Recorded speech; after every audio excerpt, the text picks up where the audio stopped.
Sound speeds, and welcome to Speed Bumps. This is episode 34, the last episode of the year.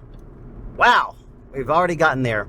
All right, let's waste no more time and get right into our episode. For our first topic, we're going to discuss why things sound different on the production day versus when you get into post and listen back later.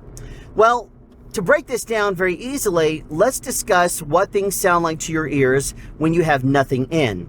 You have one ear here, you have one ear there. And provided you can hear out of both of them, then you're going to hear a slight difference in timing between things that hit your left ear and your right ear. And your brain is going to be extremely fast about detecting that difference and helping it to direct your brain into which direction it's coming from. For example, if you hear something straight in front of you, you're going to hear it evenly on both ears. If something comes from this ear a little bit more so than this one, you might hear it a 1/10 of a 1,000th of a difference in timing from one ear, this ear, versus this ear. And your brain can make that calculation really fast and determine that the thing is right in that direction. Versus if it came through more in this ear versus this ear, you're going to be able to hear it more over to the side. Now, if it comes in straight in this ear and it sounds different in acoustics, like muffled, for example, it knows that it's hearing through your head. And therefore, the sound is probably farther over to the side than you would expect it to be if you had it more in front of you. The same kind of thing happens as things get farther around behind you. As things start to sound a little bit more behind you, then you're going to start to lose it a little bit, and it's going to sound differently as it hits the pinna, because sounds as it goes behind the pinna will start to muffle a little bit, and depending on how much of the pinna you're hearing versus how much of your head is in the way, you're going to be able to hear and detect in your brain the difference between sound here and sound behind you. And your brain will do the calculations, and you're going to be able to determine, based on the way that you hear it, approximately where the sound is, which is why if you close your eyes and someone takes their fingers all the way around and makes noises, you're able to pretty much point to where they are, where they're making that sound. And you could do this all the way around if you do some sort of a test. And this is one reason why 360 and surround sound kind of works. They're able to kind of play with your brain a little bit because they know that you're going to be able to hear a little bit differently in different ways, and it's going to be acoustically slightly EQ different perhaps. It might sound a little different, more muffled, or what have you. Now, let's add to that now inner ear monitors. I'm going to start with those. Let's say you put one in your ear and the other one is not. What will happen is your timing from when you hear it in your ear, this side versus this side, is different. Sometimes that will amount to cancellation. Sometimes it doesn't. Depends on the frequency. Sometimes it will sound very close. Sometimes it will just sound like a mono signal and your brain kind of combines the two. Have you ever put two microphones that are almost identical, like a Sennheiser MKH50 versus a Sennheiser MKH8050, and you put one in one ear and one in the other ear? They sound very similar, and your brain combines the two of them together. Same kind of thing happens when you wear one inner ear monitor. You hear outside and you hear what's coming through the headphones or an inner ear monitor, and you're going to kind of combine them to a certain degree. Sometimes that's going to amount to cancellation. Versus if you put both IEMs in, then you're hearing the same exact thing coming through both at the same time, and the result is that you are unable to tell which direction it's coming from because it's going to be basically dual mono. And you're closing off your ear canal. Now, if you happen to be using the IEMs that are not fitted, for example, you might be able to hear a little bit through them, in which case it's going to be a game of how much can you hear through it, because if you hear too much, the ear canal is not closed off, and you're going to lose some of the bass coming from the IEM. And if you've ever played with the Bumblebee Sidekick IEM, then if you ever use the Christmas tree, it blocks off the ear canal. If you never saw my Bumblebee Sidekick review, then check it out, because if you use the satellite dish attachment, then you hear straight through that, and it doesn't attenuate. The bass is basically open and it escapes, versus the cowbell where you hear a little bit of it and it suddenly comes up, and the Christmas tree blocks out the entire ear, so that way you're not hearing outside noises coming into play at all in your ears. Now, same kind of thing happens with your headphones. If you have headphones on one ear altogether, how much of that ear is it closing off? Is it open? Is it closed back? If it's closed back, then you're probably going to be able to hear isolated in your ear, similar to an IEM. But of course, an IEM is inside of your ear canal versus sitting over top of your ear or sitting like the can is on your ear. So depending on where it is, depending on how much you hear through the can, depending on basically every single thing about it, from timing to the material and what you can hear and what you can't, is going to depend on and determine what you're able to hear through the feed that the sound mixer sends you. And if you don't wear headphones, I said this a couple of episodes ago, if you don't wear headphones on set, you need to make sure you do, because what you hear in your headphones is what the actors, where the microphone is hearing and what the actors are saying in that space. If you're 15 feet away booming without anything on your head, first of all, the sound mixer can't communicate back to you, but also you are not going to be able to hear the way things sound on that set. And if you happen to be in a completely different place, you're booming someone on a patio and you're inside because the only place you can be because the camera angles is inside to boom, it's going to sound totally different. Therefore, you need to monitor. A lot of the times people in Europe that have commented, or I happen to see in forums, are like, no, you don't need to listen. That's a sound mixer thing. No, it's not. If you're going to wield a microphone, you got to know how it sounds. Plain and simple. I don't want to say in order to call yourself a pro, but it's almost that much. I mean, there are pros I know that can use their natural abilities to get a microphone on axis, but you still don't know how the microphone sounds. You're guessing at that point, unless you absolutely know, beyond a shadow of a doubt, how it sounds in your ears. Because sometimes the difference between slightly cueing left or right in the acoustics, when you get close to a wall or when you get in a room over a desk or something like that, you need to be able to hear it to be able to dial in on the sound. So many times I see people who just go square over someone sitting at a desk, leaning over the desk, and you know that if they were to cue off the table a little bit, it would sound so much better, but they don't do that because they're not listening and paying attention to the acoustics. So depending on what you use, it may end up fussing and messing with the timing that your actual other open ear would hear. Maybe you're wearing it over, wearing your cans over both ears, in which case you're able to hear through both of them a little bit, which is the way it is when I listen to my MVR 7506s on set. That's one of the reasons why I like them, is because I put them on both ears. I can still hear a pretty bright and, not very forgiving sound, but at the same time, I'm able to hear through them a little bit. So not enough to like interfere with, if it's a very quiet set and people are talking very quietly, I'm not going to have them up a whole lot loud and, bleeding through into the microphone from the ear cans. That's not going to happen. It's not like if you use a remote audio single ear where it's basically like having an open speaker on set and people are always going to hear feedback. The actors will too, and it'll distract them. So anyway, that's basically it, what you need to think about with regards to your IEMs or headphones, whether you block up your ear canal, whether you don't, whether you wear single ears or you wear double ears. It may end up affecting the way that the timing happens and your brain's ability to actually interpret it. So when you get into post, you are not hearing anything that could be messing with that at the same time as you are hearing the recording. It is only the recording you're hearing because you're not hearing it on set anymore with the actual source in real time.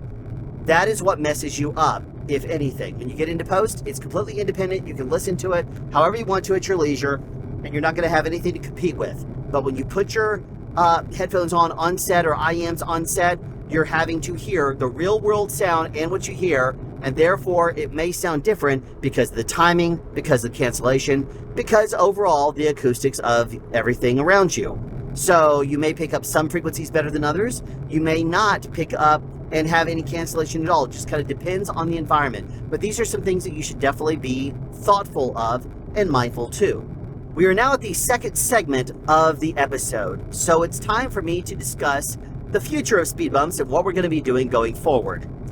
All right, as I mentioned before, 2023 has not been the best year for me when it comes down to getting movies and TV shows. Because of the strikes, because of the strike, and because of everything going on, it's been quite difficult for me because very few shows have been going on, and the shows that have, if they needed additional, come in day play, but for the most part, there's been very few people working for this for the first part of the year during the WGA strike. And then after that, I'll tell you, I don't know what happened, because as of the time of this recording, the day I'm recording this, we're still in spring, the middle of spring. So we're not at the We're not into summer just yet. If I opened up this window, it's going to be pretty hot outside. Right now, my temperature outside this car right now is 87 degrees, and I'm driving home.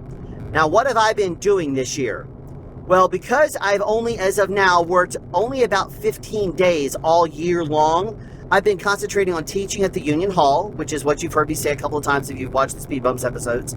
You've heard me say that I've been teaching at the Union Hall. But there's only so many times I can cycle through and teach it when people don't bother to show up at all the classes. Sometimes people show up, sometimes people don't show up. When there's been a low turnout, we've kind of looked at it and said, all right, well, let's not continue forth with the classes. People have been getting it or they haven't been getting it. You kind of have to commit to coming to classes or you're going to miss out. That's the plain and simple. I'm not going to continue to do classes for 1 or 2 people to show up, or for people to show up late to, or for people to just, come 2 hours, 3 hours late, or have to leave early just because they don't want to take it seriously. There's a lot of people nationwide that would love to come to my classes, but in Atlanta, people just don't do it as much anymore. Sometimes people have come to the classes in the past, sometimes they haven't. And there may be an opportunity in the future that I might look at about taking some of these classes on the road. It depends on if they're sponsored by a company, a manufacturer, for example, or if it's union-based sponsored classes, because the union does have resources to send instructors different places to teach, and I may end up doing that because I already have the class material down to a science, and the way I teach it, stuff like that, down to a science. But who knows? I may end up doing that at some point in the future. If it gets kind of slow again, I may not. I may end up just doing it and continuing forth on sound speeds. Now, let's talk about Speed Bumps. Speed Bumps right now is in its last episode. And I mean last episode. I don't mean for the year 2023. I am going to be canceling Speed Bumps. And the reason why is because in order for me to make ends meet and to basically, make a decent type of income, I can't sit around and day play one day or wait for it. And unemployment doesn't pay anything. And, half the time you don't get it anyway if you apply. And there's all kinds of crazy stuff going on there. The thing is, though, I need to have a job that can pay enough to support my family. As of earlier this year, I've been doing DoorDash and Uber Eats. And that's just not paying much at all. It's not what we are used to. It's not what is going to keep me happy and paying the bills and that kind of thing. It's actually pretty grating, in my opinion, because it's very frustrating dealing with those systems. And then you can't even actually, half the time you get to a house and they'll cancel their tip off of an order because the food was made wrong or something, or it could be anything. It could be all kinds of different things that affect even stuff that's out of your control, or people that just do not want to tip or whatever. And I tell you, I'm not going to be doing the whole DoorDash thing forever anyway. If I'm going to be driving, I'm going to get some sort of a professional commercial driver's license. And that's what I'm about to do. I am currently kind of doing some research. I'm doing a lot of studying. I have already gotten my, as of the time of this recording earlier in spring of this year, 2023, I've already gotten my Class A permit, and I'm going to be, in the next few weeks, taking my class. I'm going to be going to a school that's going to be teaching me how to drive a truck for Class A. So I'll be able to drive the big rigs on the road. Now, by the time you are watching this, I should have long since had that. As a matter of fact, I should have already long since been driving for a company. And so what you are hearing me say is that I am going to dip out of film on set this year. And the reason for that is that even if the WGA strike ends, and this is me speculating in the future, even if that happens, the actors, the SAG-AFTRA very well may strike. It very well may throw off production for the rest of this year. Like, it's quite a possibility. As of right now, there's a lot of people that are actor friends of mine saying, I'm anticipating a strike. Some of my friends that are crew are saying, yeah, I'm thinking there's going to be a strike. Some of the union people that I've talked to have said, yeah, you should prepare for it. Just like we told you should prepare for the WGA. The way they always tell people is, don't buy any new jet skis. Save up that money. So as of right now, as I'm recording this, I am about to, I'm only a few weeks away from getting a CDL Class A license. No, I'm not going to turn into a Teamster, but who knows? Maybe in time, if I get injured or something like that. I don't necessarily see myself as being a sound mixer. Who knows, though? Who knows what the future may bring? All I know is that I'll have a Class A driver's license. And as of the time of this recording, the Teamsters Local 728 in Atlanta is not, their books are closed. So they're not allowing people in. But I may end up seeing that they open at some point and jump in and join the ranks of the Teamsters, but not anytime soon, at least until I, and I may just pay the dues on it, unless I end up getting injured or something like that, and then go full throttle with it. Who knows? I don't know what the future is going to bring. All I know is that in the past 6 years, I have had 3 periods where I've been down for extended periods of time. This year, I've only worked 15 days in the first 6 months of the year, not even 6 months. And in 2020, we were down for months because of the COVID shutdown. I finished Black Lightning in the second week of January 2020, and I did not have a show again until late September, or about September, and that's when I started up again. And I can't do that, man. I got to have an income to support my family. I'm Gen X. I'm a man. Got to support them. There's no ifs, ands, or buts. And in 2018, the sound mixer that I'd been working with on Stranger Things and Walking Dead decided that he wanted to hire a boom operator that was relocating, and he had quite a reputation as being one of the top boom operators in the industry. And so when he relocated to Atlanta, the mixer jumped on the opportunity to work with him. He'd always wanted to work with him. So he said, "Would you join my team on Walking Dead?" He said, "Yeah, sure, absolutely." So he joined his team, and he said, "I'm sorry, but I'm going to be letting you go." It was nothing personal, he told me. It was just, that was what he was going to do, is hire a legendary level boom operator, basically. And I really can't fault him for that. I mean, it's his choice, even though it's kind of frowned upon in the industry. Had a couple of people say, "Man, that was a jerk move." Hey, you know what? It is what it is. He did what he wanted to do. And it took me a while because any teams that were not fully established at the beginning of the year were still kind of establishing themselves. And I turned down 2 shows thinking I was going to go off that mixer. And by the time I called back and said, "Hey, you still got that opening?" They said, "No, I've already hired it up." So I did not get a show for the first few months. And I was just doing commercials or day playing with a sound mixer in town that does a lot of day playing. He was the guy that did day playing. And then I think it was in summer when I did Nancy Join the Hidden Staircase and joined a team with Michael Wynn, because his boom operator was... at the time was deciding he was going to go in, he wanted to work with different sound mixers. So he decided to leave that team and go to somebody else, and he started doing that.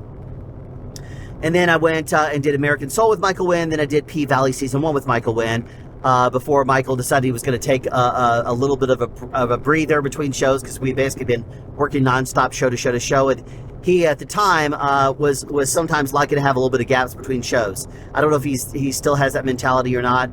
That's his decision, though. And at that point, I was offered a show that overlapped P-Valley a little bit, and I said, "You know what? It goes until the start of the next year, so I'm going to take it." And that was with me getting on board with a sound mixer that I've known since the mid '90s. So he was one of the guys that got me into the film industry and helped me make a lot of connections. So I always liked working with him. It's like returning to the home team. And so I did. And after that, it put me out of sync with Michael, and he found another boom operator he fell in a very good working relationship and love with. So working relationship wise. So, more power to him. I've day played Michael. I still like him as a person. There's nothing wrong with Michael. Don't think I'm saying that at all. Not at all. He's still got one of the best ears of anybody I've ever heard on a set. The man can hear, and then if he has some cold brew, it unlocks his superpowers. It's quite impressive what he's able to hear. He's got great hearing. But anyway, so by the time you're watching this, I should have been driving a truck for a little bit. And what I'm going to be doing is waiting for an opportunity to be presented in early 2024, and I'm going to be jumping back full throttle in the film industry. However, if you drive a truck, they say you need to do it for 6 months, because once you got 6 months of experience, you could basically go anywhere and they will hire you at a much higher rate. So once you get kind of going with them, you'll be okay. And since I'm basically self-paid for the trucking school, I don't have to do anything like, I don't have to work for a certain company for either a year or 2 years or 120,000 miles or anything like that until I paid back my education on my CDL license, they will hold that over you and sometimes give you worse jobs or something like that if you happen to have a CDL through a company, because they'll say, you know what, if we have them for a certain number of miles, give them a bunch of low-paying miles for, locally for a bit. You can't say no, because if he leaves, we're gonna dangle that carrot over him. He's gonna owe us a few $1,000s. No one's gonna want to do that. So you'll end up with not paying off your miles as quickly, or unless it's a yearly thing. But anyway, I'm self-paid, don't have to worry about that. What I will be seeking with a company when I actually look for it is going to be tuition reimbursement. So that will be something I consider in looking into. But that doesn't really affect you, doesn't really affect sound. I've still been teaching sound all year. You see me on live streams, even though it's been slow in the early part of the year, like as of right now. I tell you, I'm still going to be doing live streams. I still hope to be able to join people and do sound speed throughout the rest of the year. I'm going to try to get ahead of it a little bit, so that way, if I do have to jump on the road for a bit, I won't have to be worrying about shooting sound speeds episodes, and then how am I going to edit it? And my editing laptop is not going to be able to do nearly as well because it's a very old laptop and what have you.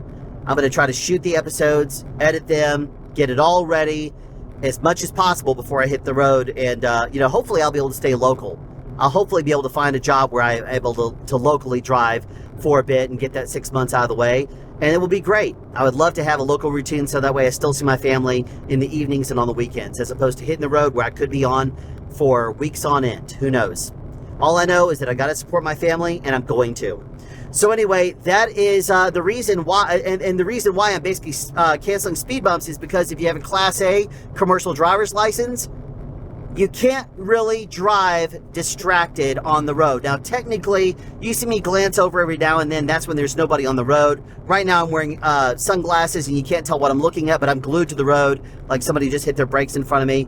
I'm not going to swing the camera around in post to show you. You just take my word on it. But I'm leaving plenty of length in front of me, but it's still something that I've been very mindful of the entire time I've been driving home. Many times when I leave set, I'm driving home not in rush hour. There've been a couple of times that I've been driving home in rush hour and people have been idiots, but I'm always watching the road. If I glance over, it's very, very quickly, and I don't want to do that. I want to concentrate on the road. So speed bumps is officially, as of right now, canceled. Now, that doesn't necessarily mean that I won't consider doing a podcast if you want to see it. But it will be a sound-related thing. I can basically take this exact thing into my studio or someplace that I happen to be.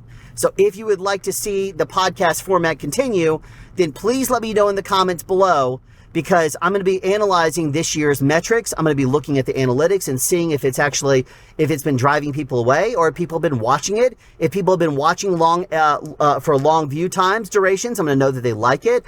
If the views are there, I know that sometimes episodes are hit or miss. Some episodes, as of right now, have only had 300 or 400 views. Some episodes have gotten closer to 1,000. So it just kind of depends on the topic, and I'm going to be taking all that into consideration. So let me know in the comments if it is something that you enjoy, and if you'd like to see me maybe take this podcast to some place that is not on the road as I'm coming home from set. Let me know. So there you have it, a wrap on Speed Bumps, episode 34.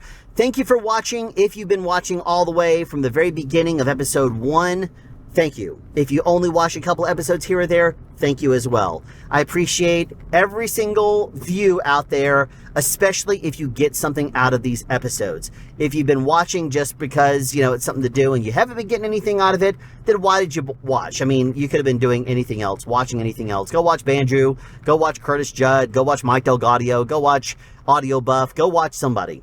If you don't like these episodes, don't watch them. Plain and simple. But if you did get a lot out of it, I'm glad. And I would welcome you to tell me down in the comments below, because otherwise I won't know.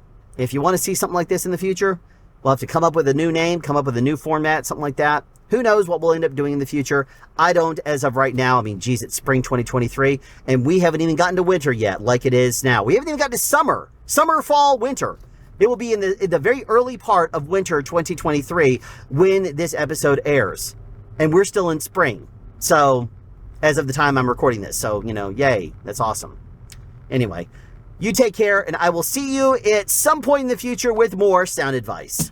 If you'd like to ask a sound-related question to be answered in a future episode, send text, audio, or video to ssp@soundspeeds.us. Want to record this outro? Details in the description below.